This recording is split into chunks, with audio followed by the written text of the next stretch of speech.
So Patreon are my top supporters, and they basically support us, and that's what enables us to do the show and everything that we're doing. So I promise them that I will ask a question, and then after this, if you're okay with it, I'd like to do a full Q&A. They got a ton of questions for you. For sure, man.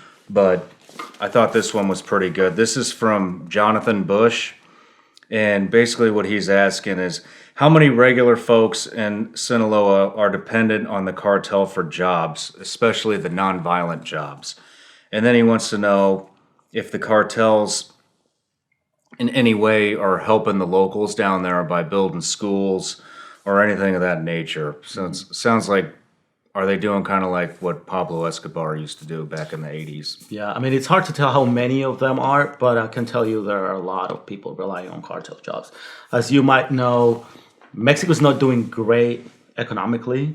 There's a lot of like bad paid jobs, underpaid, and there's no a lot of jobs. That's why many people is trying to get into the U.S. as well.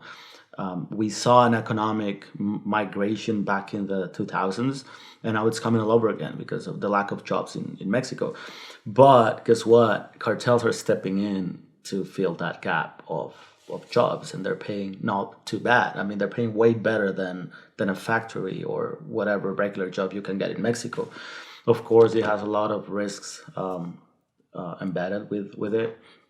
But there's a lot of people, especially Sinaloa and now Michoacan.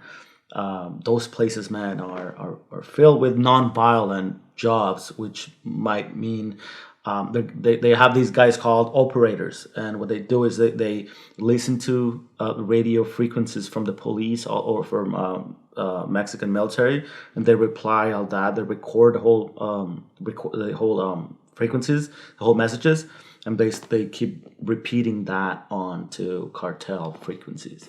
And that's in an office, with weather and everything good. And they get paid well. They get like 1,000 pesos a month, which is, I mean, it's shitty, but not too bad for an uneducated Mexican. 1,000 pesos a month would be about $250. It's about 500 Okay. US dollars. So I mean, a month it's not too bad for an uneducated Mexican in rural areas. It's actually pretty good.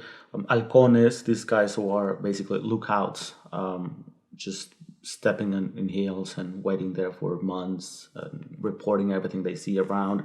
Money launderers, the people who takes out money from extortions or kidnappings, they get paid like 20% of the amount of the ransom. Usually women, usually old women that can go into a store, like a Money Express or that kind of stuff, where they can get out money and then bring it to the cartel. There's a lot of that stuff going on. Even people who has like small restaurants and they have to take out food for a big army out in the woods in Michoacan or in Sinaloa. They get paid well because they get compensated on top of their payment for the service of food. So Wow. there's a lot of people, man, that that relies on that.